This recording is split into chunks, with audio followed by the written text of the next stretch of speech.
What's up, everybody? Welcome to the 615. It's your host, Wilson. And today we are talking offensive line with the Power Hour. And we'll be back with Michael Bishop from the Power Hour here in about 90 seconds.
What is up, everybody?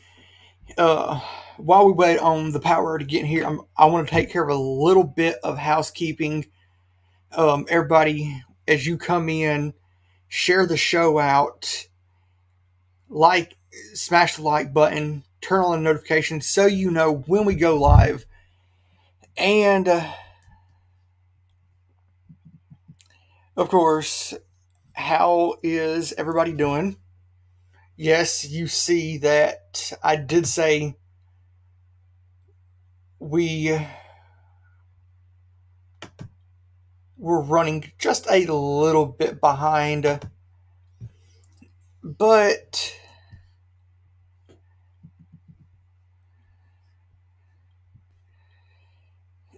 he should be in here in just a minute.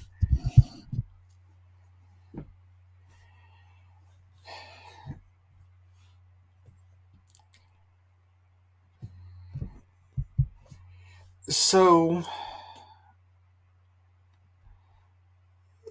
let me just throw something on while we wait on him to come in here.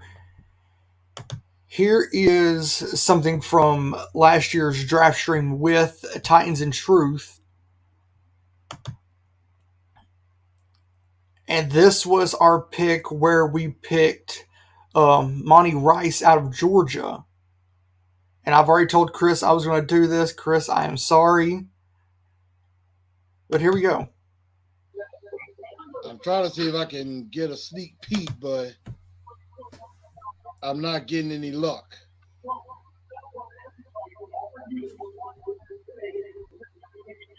Well, the pick What is if in.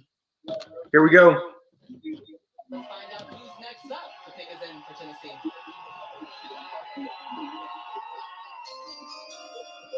Get it right, J-Rob.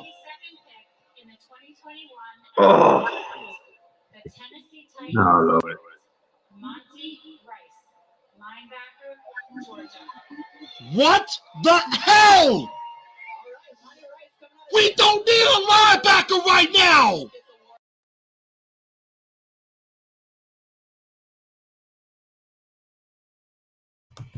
So yeah, that was Chris Newell from Titans and Truth having a literal breakdown last year when we drafted Monty Rice. And of course, here is our guest, the Power Hour.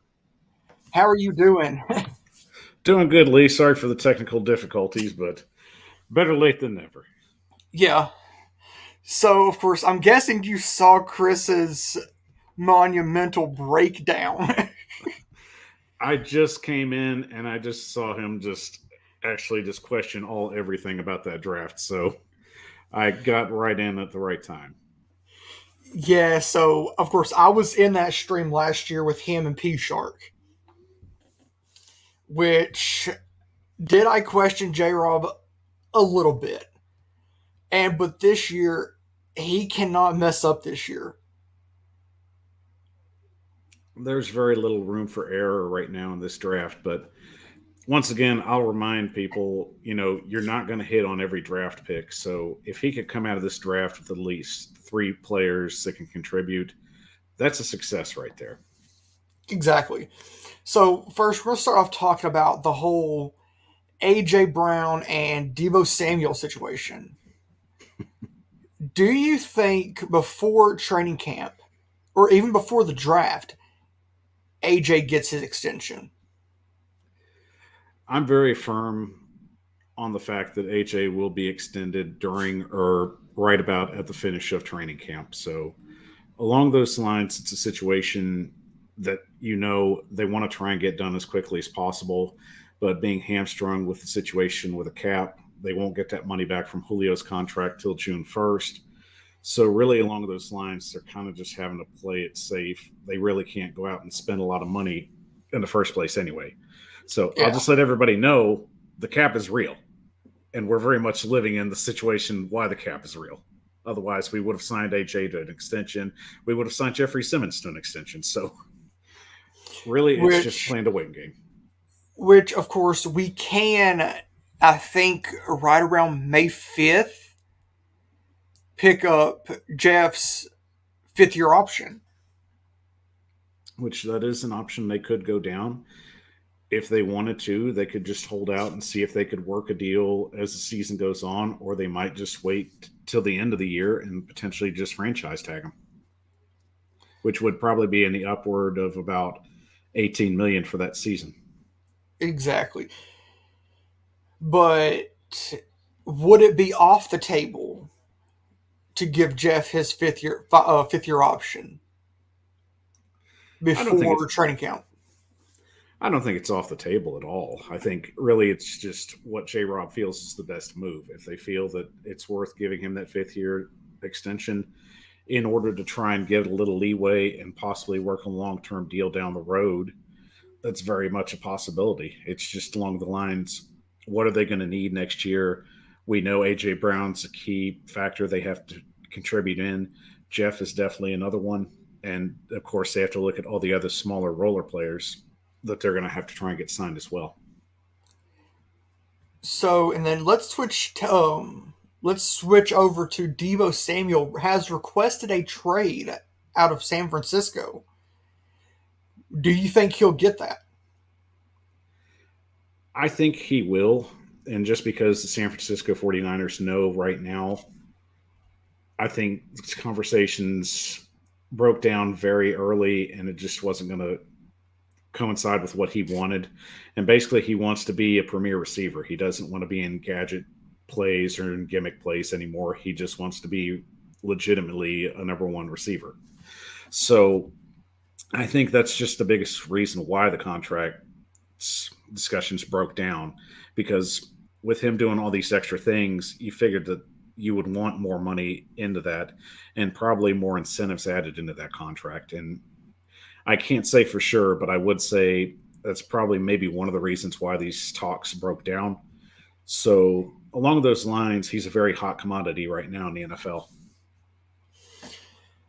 So, of course, I'd put a tweet out to Corey Curtis earlier today, and it was going along the lines of what would AJ Brown command money wise? What do you think he will command per year? Well, I mean, there's been different reports. I think the main one going around right now is he wants about 20 million a year, from somewhere possibly to 25 a year. But along those lines, and I mean, I've discussed this on previous shows, I don't think he's going to get the highest paid contract as a receiver, but I would very much put him in place at least top five. And of course, that's the point I was making. I said 5 years, 115 million. That's an average of 23 million a year, and that would make him a top five.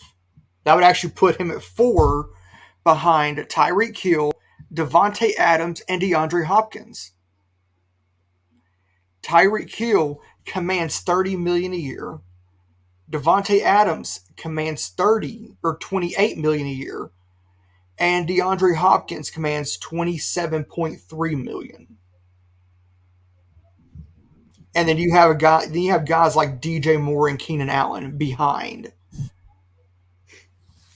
Well, AJ Brown shouldn't be behind DJ Moore in anything. No, So and of course AJ.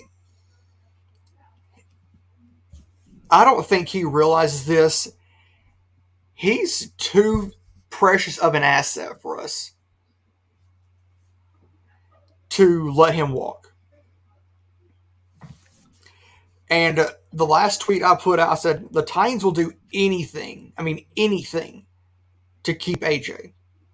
If I'm J Rob and AJ's agent, I'd try and find a middle ground and go from there. And I think that's what's going to happen. I really think most people forget that Debo and AJ have the same agent. They work through the same agency. Along with Terry McLaurin in Washington. So you really kind of got to look between the lines in this kind of situation. Now, am I saying that they're kind of just doing a power play right now? It's about a 50-50. I wouldn't go as far as say that it may not be or it isn't, but it's kind of funny how all this is coming out right now with three receivers basically being represented by the same client, and they've already seen three receivers already get new contracts. So it's going to be a situation of who's going to bend first. We already know Tennessee's committed to keeping A.J. Brown. With Debo, it's basically the 49ers ball game right here. They can trade him. They can hold on to him. With the draft coming up, that's definitely going to complicate things for them a little more. But along those lines, the 49ers could get a pretty penny for him, and the Jets seem to be desperate to go after a receiver. So, and then, of course, looking at the comments right now, we have Al Pierce in the house. What is up, Al? How you doing, Al? But, of course, everybody knows we're here to talk offensive line, which I saw the mock draft from on the episode with Titan Upload the other night. And at 26, you would take Zion Johnson. I would. I really feel that he's one of the best key pieces that could fit in this offensive line right now. And we already know Mike Vrabel and John Robinson aren't very keen on starting rookies as offensive linemen, but I do feel he garnishes that idea right then and there. I feel if you plug him into this offensive line, he's a natural fit. And so let's start with the dark horses going numbers 6 through 10. And so we're going to go. You see, I got Zach Thomas out of Wake Forest there at 10. Yeah, he came from a small school. Is he a good player? Exactly. That's exactly what he is. He is a really good player. What are your thoughts on Zach Tom out of Wake Forest? Well, I think he's just not gotten a lot of exposure because basically he's played in Wake Forest. But from what I've seen, the film that I broke down, he's got a good feet. He's got good hands. He can get to the defender quickly. I do think there are some mechanical things he still has to work out, but I do feel that he is a nice fit there at the tackle position if that's the way they wanted to go. And then, of course, at number 9, I went Luke Gadecki out of Central Michigan, which I've dropped an episode on him on Spotify. If y'all go check that out, the link is in the description. What do you think about Luke Gadecki out of Central Michigan? Well, I'm impressed with how Central Michigan continues to put out offensive linemen. It seems like just about every other year they've got at least a lineman that'll go in the third or fourth round, and they do a really good job of getting their guys ready. So Hideki is very much NFL ready. I think with our system, he would fit in all right. It's just where would he fit in best? Would it be at the tackle position, or would they try him out at guard like they've done with Dylan Radens? So it's really just a question of what position would he fit in best. And honestly, I would put him at tackle if that's the way the Titans wanted to go. And then, of course, I got a guy out of Georgia who I've also dropped an episode on in Jamari Salyer. I like him. On paper, he's big, he's physical. And, of course, he had a running back behind him who is James Cook, whose older brother is Dalvin Cook. So, what on Salyer? What did you like about Salyer on tape? On tape, I love his run blocking. He's a natural. He's really what any kind of offensive line coach wants as a run blocker. His technique's good. He'll keep moving, and if he gets on a guy, he'll try and get him down on the ground. I think his pass blocking does need work. I think he can start if he has a good camp, but that really all depends on him. Along the lines, the best thing he's got going for him is his run blocking, but the pass blocking is something that I would be a little concerned about if he started in the first year. And then, of course, the kid out of Memphis, I had to go a couple of in-state kids. Parham, I looked at his tape a couple hours ago. He's a kid that I would start at guard. Right out of the gate, I'd bring him in and start him at guard. And Parham could really play guard or tackle, but he's one of those players that J. Rob loves. He plays multiple positions. He has. And, when he filled in a guard, I think that was just his natural fit. So along those lines, really, I'd put him in like my top 5 because I feel that he's that highly valued. He could potentially go early round 2 or even somewhere between round 3. I don't see him lasting long. So really, in my sense, he's one of my top 5 guys in the offensive line class. And then what about Cole Strange out of UT Chattanooga? Strange to me, I think, is really just one of those players that still has some technique work he has to do. I think he had a really good showing at the Senior Bowl. I think along those lines, it's something you want to consistently try and see if he's going to be the right fit. I do think he's got talent. I think he's not what I would consider to be a starter yet. I would consider him more of a role player and get him more acclimated to starting. So I think along those lines, he's a project guy. I think he could start eventually, but I don't think for the Titans he's the right fit. So you'd say he's more of like a developmental guy? I do feel he has developmental things that is something that I would like to see him work down on the road. And of course, Al said that offensive line is going to be a key for us. We need all 3 positions covered by 3 or 4 picks. Do you agree with that? I think along this situation we saw what the offensive line was last year. And as much as Tannehill struggled and as much as he was running for his life, we also have to take in consideration we're a running team. With Derrick Henry, we have to make that our focal point. We have an elite running back right now, and we cannot waste his prime. So we have to have at least a solid or a strong offensive line in front of him. And we've already seen what they mishandled last year, especially in a playoff game. When I rewatched some of the film, you had guys that were missing assignments. You had just simple things, especially when they're trying to convert on that 2-point conversion. The offensive line got blown up, and Henry didn't have a chance to get back to the line of scrimmage. So really, for me, the focal point is the offensive line. And it's not the sexy pick, which I understand, but it's a necessity. And you have to outweigh necessity with flash. So who's in your dark horses? Let me go ahead That and I pull. didn't have. Let me go ahead and pull my list up. A couple of my dark horse picks, and I usually do this because in every draft there's somebody that free falls. So Charles Cross to me, which on some boards he is the number one tackle in this draft. Out But of Mississippi State, I think, right? exactly. So, they have him marked as probably going in the top five, maybe even sooner, depending on who likes him the most, next to the kid from North Carolina State. But I don't know. There's just been like just some chatter that he might fall.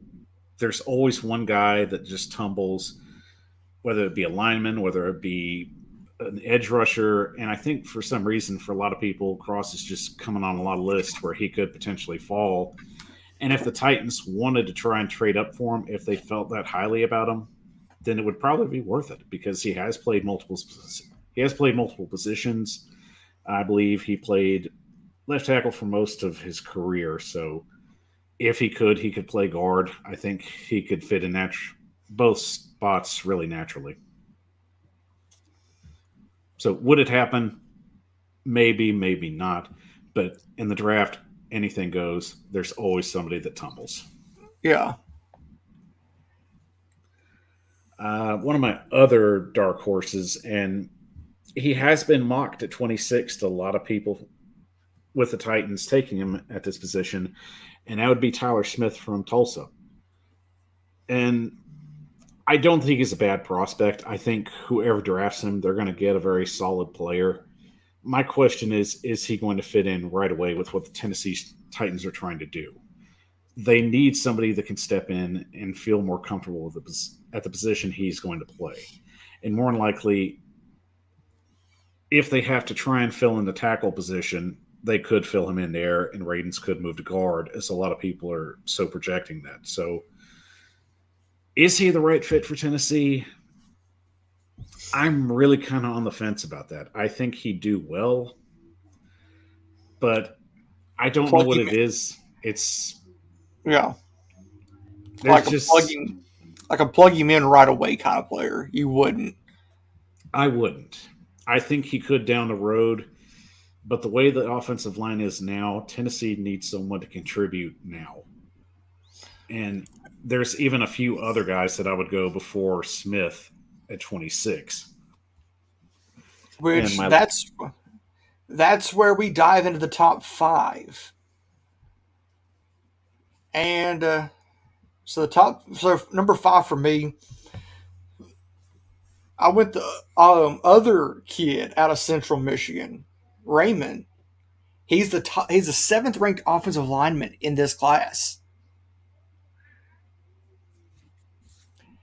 and he's a powerful run blocker. His initial punch, I've looked at tape, can knock rushers off the path easily. just another one of those Central Michigan boys. But you see, he ran a 5.05 40. His hands are 10 and 3/8 of an inch long. His arms are 33 inches. His wingspan's 80 inches. But you see how big this kid is. He's 6'7". Is he a kid you would draft to bring in and play tackle right away? If you definitely needed to shore up your left tackle position, then that's definitely the guy you need to be bringing in. And Or even right tackle? he could play right tackle, but I think throughout his career he played left tackle mostly, so that would definitely be an adjustment for him if they wanted to move him there. But Well, I think he's athletic enough to make the transition. and the question is, would you play him at left guard? Well, once again, with him, I've never seen him in any of the film that I've watched play anything but the tackle position. So, could he make the transition? It's really hard to say. I mean, especially for somebody that's played most of their career in college at the tackle position, Yeah. it's hard to try and make that transition if you've never played at the guard spot, which I believe Radens did So for him, that transition wasn't as hard. So who is your number 5 man in this draft? My number 5 man would have been Abraham Lucas from Washington State. And I like him to hopefully be there maybe around the third round. But if he has an opportunity to get to where Tennessee is, it's really hard to say right now. I think along the lines, the one thing that really stood out to me, and I'm just going over my notes real quick, 0 pressures allowed in 78 pass blocking snaps versus Oregon State in 2019. 0 pressures allowed against USC in each of the past 2 seasons, which is very impressive to me.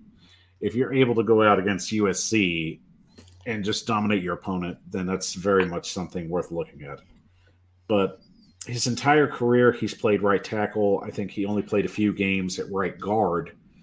So a natural fit at that position, I think if Tennessee just wants to plug a natural right tackle in there, then I think he's the guy to go after. And then also, who was your number 4? My number 4 guy was going to be Trevor Penning.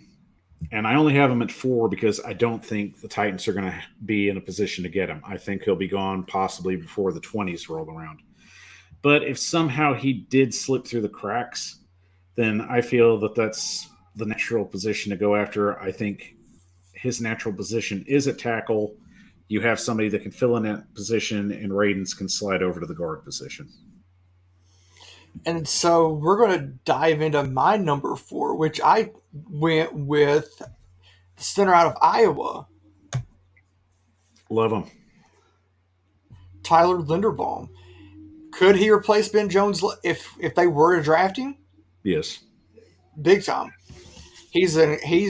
I should have put he's an incredible pass blocker. He's the 4th ranked offensive lineman, ran a 5.14 40, and he's a draft grade in the middle of the first round. Do you see that happening mid first round? It's really hard to say because I've seen the Steelers have been very interested in him. New England's shown a lot of interest in him. Generally, the teams that are kind of about 3 or 4 spots above us. So with Linderbaum, I love this kid. I've been screaming if he's on the board, Tennessee should take him. Would you trade up for this kid? I would trade up maybe about 3 or 4 spots for him if he was available. If the players that I had on my board weren't available at that time. And the one thing I'm questioning is his weight. He's 290 pounds. I would say pack on maybe another 20 pounds onto him, 20 to 25 pounds. He'd be the perfect size, weight-wise, for a center. You agree? I don't think that should be a problem. These guys, they'll get weight on before camp gets going. It's just getting acclimated to the speed of the game. So weight gain shouldn't be a problem because if he was drafted, they'd already basically be giving him the workout plan. They'd give him the workout plan, his homework, so to say, before rookie minicamp starts. But also, if they wanted to start him right away, he could play at the guard position. So, of course, you see the other thing I said, is he an elite pass protector? And you see the stats. In 3 years and 33 games, gave up 2 sacks in 3 years. And this is one of the reasons why I was screaming for this kid to get drafted by the Titans. First, we didn't know what the Ben Jones situation was going to be. So, naturally, you have to try to start thinking about finding a potential replacement. Now, even with Jones being signed for the next 2 years, you have to have some kind of plan B. And having Tyler Linderbaum as your plan B and potentially even starting for you at another position before he goes back into his natural position is actually a pretty good game plan. Or if the Titans were to get him, there's one other thing that we could do. Slide Ben Jones to guard, because that's where he started his career, was at guard. Really, it would just be in a situation of where the Titans feel who would feel better in that guard position. If they felt Jones would be that, then that'd be fine. But if I have a rookie and I have an opportunity to try and develop him and get him a bigger skill set, I would want to try and develop him at guard as well and let him get Yeah, the feel of that. like rotate them back and forth type situation. At least through training camp, so they can get an idea of what would be the best option and what's the better spot for him. And then, of course, we're going to go ahead and head to number 3, which I went a kid I know you like out of Boston College, Zion Johnson. He's aggressive and he's an aggressive and physical blocker. Really, he's the best pass and rush blocking guard in this draft, and that's just hands down, in my opinion. For the fact that the Titans need to find a way to try and replace Roger Saffold, I think if you draft him, you found your replacement.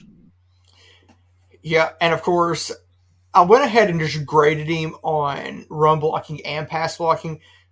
As you said, he's the best run blocking guard in this draft, and that's why I went out there and gave him an A+ due to his ability to bend and get to pad level. One of the things that really impressed me that I watched the film on him was the fact that he is continually looking down the field and trying to find somebody to block. Even if it seems like that there's a miscommunication or anything, he is moving and he's trying to find somebody and make a difference out there. That's the kind of tenacity that just fits right in with this Titans offense. They're nasty, they're aggressive, they're in your face, and that's just what Zion Johnson is. And that's why I think he's the perfect fit for this Tennessee Titans offense. And of course, he's 6'3", 315. Looking at his tape, he don't look that big weight wise.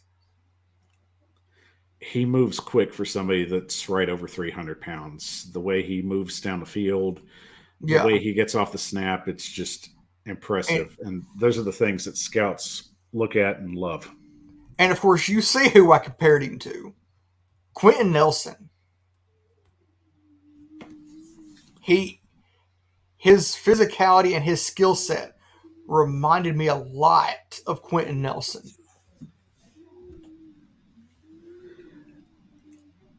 I don't like going too far and like giving guys like accolades before they've even earned them. But the way I see Zion's game and the way that he carries himself, you have a potential Pro Bowler on your hands if you draft him. That's also why I went there. So who was your number 3 guy? My number 3 guy was going to be going through my notes. Apologize.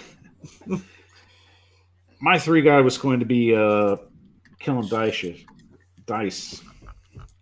Oh, Kellen Dice out of Arizona State. Yes. His natural position was basically at left tackle. I think throughout his career, only had 2 sacks last year, 3 sacks in total throughout his entire career at Arizona State. The athleticism that he shows is just on par of just someone that I feel could fill in at either tackle positions. They could fill him in at right tackle, and if they felt that they had to move on from Lewan, you've got somebody that could potentially replace him, or even leave him at right tackle and throw Radens at left tackle, because we've seen him at left tackle. Either tackle fit, I think he could work out anyway. So it's just interesting to me because I really like his athleticism. I think his size and his weight. Once again, another 6'7" guy, about 301 pounds. He doesn't move like he's 300 pounds. And guys that have that kind of weight on them and are able to move guys at will, those are the kind of guys you want drafting. I'm sorry, those are the guys you want to draft on your team because they're going to be difference makers. Like a guy that, of course, me and Chris did offensive lineman last year, and one guy that was in his list I did not have was Liam Eichenberg out of Notre Dame, who ended up getting drafted by Miami. and look how big he is. He's he's right in that 6'5", 6'6", 6'7" range.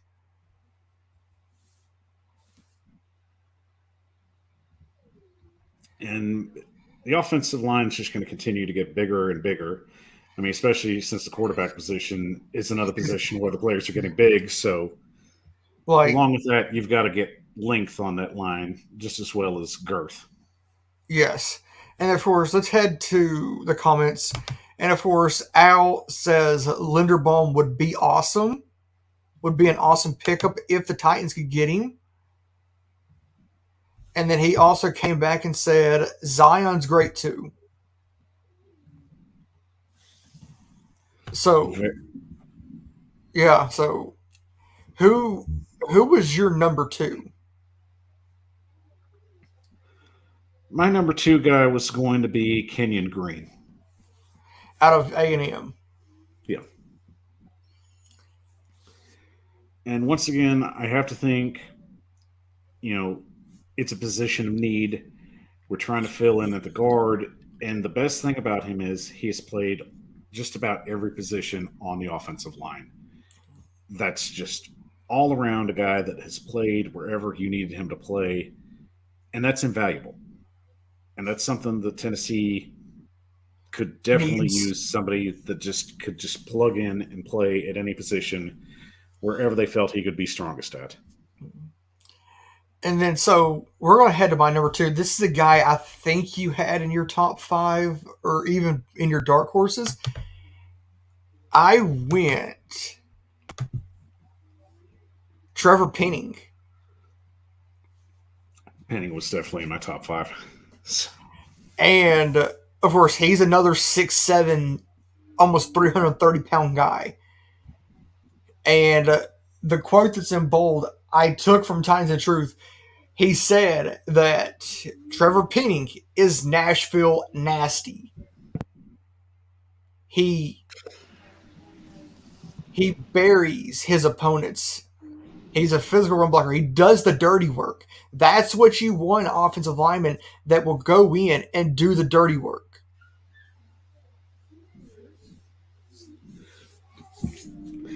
And I like your con list. The first one noted he played in the FCS. Yeah. I mean, to me, I'm not going to diss the FCS because, I mean, a lot of great players have come out of there. It's really just the potential of just having somebody know how to play the game and play the game aggressively and physically. And Penning does both well. Exactly. And then, so we're going to head to number one, which I had Kenyon Green. I might be a little biased right here because I am an A&M fan. So, but I won't hold it against you. I think of all the offensive linemen outside a guy like Trevor Penning or a Zion Johnson, I say he's a good option if he's there at 26.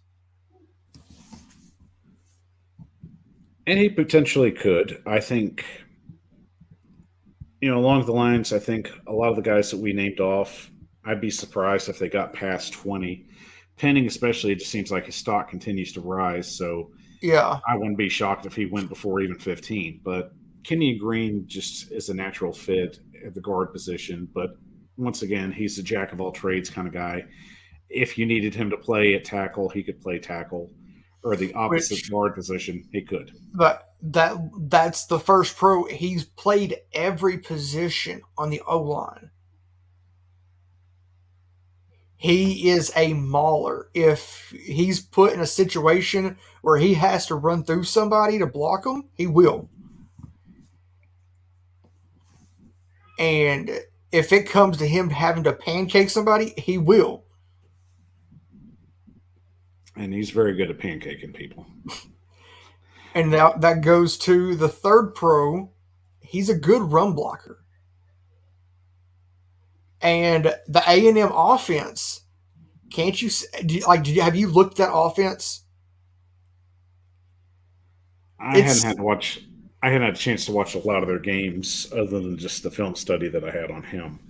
But the A&M offense is ran mostly like what the Titans do with a guy by the name of Isaiah Spiller and Von Achane in the backfield. Spiller is a guy that I like. If he's there late, the running back at A&M, I'd grab him.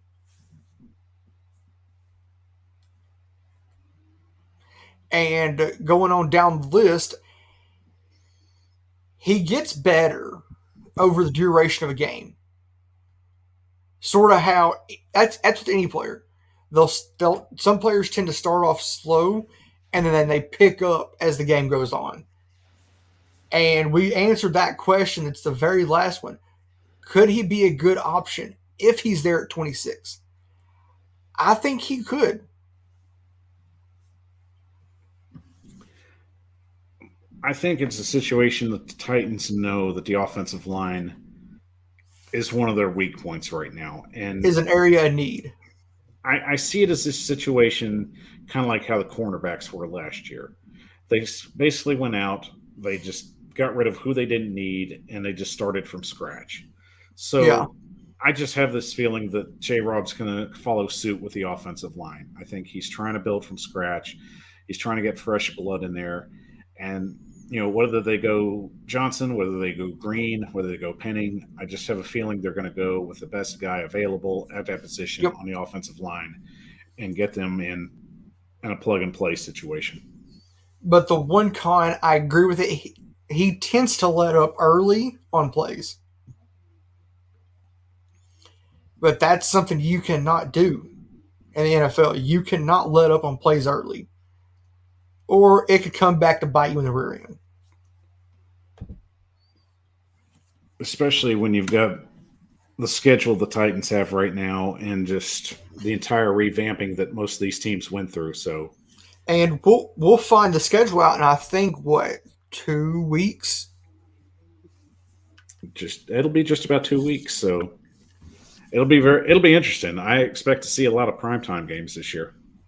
And so that was the end of my list. Who was your number one? Well, that was just Zion. That was Zion. Zion Johnson. It was Zion. I've been pro Zion all for the last 2 weeks now. And then, of course, the last comment that came in, Al Pierce, he's saying that he likes Kenyon Green. I can't disagree. Kenyon Green could be a solid piece. I have no doubt he could be. You just have a guy that's played SEC football at a high level, and he's literally ready to take it to the next level. And if Yeah. the Titans had a chance to bring him in, then he's worth a chance. So what do you have coming up? I know you just had Titan upload the other night.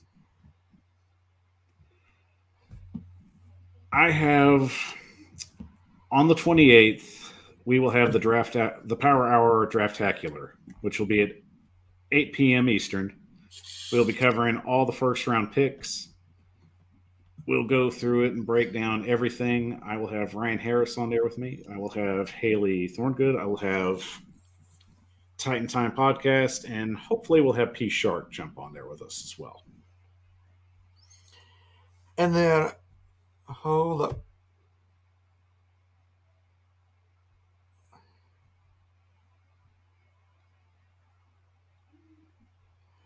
This is a good question. How do we get 3 first-round picks and get these guys? I would love to, but it'd be impossible. But what we could do is trade to the end towards the end of the first round. And that's an interesting take. I just think it's going to be interesting to see which one wants to make that jump, whether it's going to be Green Bay or Kansas City at that point. So I don't. Yeah, you probably have heard about the mock draft. I traded down with Detroit at 32. What'd you get for 32? I also got 32 and 34. It's about the only reason I'd trade down for 32. And then but I did give up 22 picks down the road. Which, to trade back into the second round, that's not a bad draft cap value to give up. No, not at all. And so I went and got Jahan Dotson out of Penn State at 32. And then I turned right back around at 34 and got Desmond Ritter, which is a guy I know that John and Mike are high on. So what would you think if we were to go get a guy like Desmond Ritter? I'd say Desmond Ritter, go out there and like show me that he's like the next coming of Patrick Mahomes. Which, what I would do is I would do sort of what Kansas City did and let him sit for a year. And then after this coming season, part ways with Ryan. Because it's his cap hits what, $9.5 million next season? Next season's more feasible if they wanted to go that road. Which I say it would be better to draft his replacement now than wait to next year. And I'm one of the next year guys. I just feel like there's a deep quarterback draft coming. There is. Like, you have guys like C.J. Stroud, K.J. Jefferson, Bryce Young. I've gone on record saying I'd give up 4 first-round picks for C.J. Stroud or Bryce Young. What I would do, Titans fans, do not come at my throat for this. I would tank and just to get a top 3 pick. I mean, you could. And get somebody like a C.J. Stroud or a Bryce Young or even a K.J. Jefferson out of Oklahoma. Or what is that? Yeah, I think Oklahoma. But, I mean, just me personally, I'd be more than willing to give up that capital just to get a chance to draft one of those two because I already have it on high authority that this could be the next great NFL rivalry between Bryce Young and C.J. Stroud. I just think those two are going to be the next big thing. Oh, yeah. Well, what I've done in mocks is late in the draft, I'll draft a quarterback, which the guy that I usually get is Cole Kelly out of southeastern Louisiana. Love him. Big dude. He's like, what, 6'7"? He's 6'7", and I believe he was about 285. He's huge. He played a little bit at Arkansas. His mechanics are a mess, though. And that's why I say draft him late and bring him in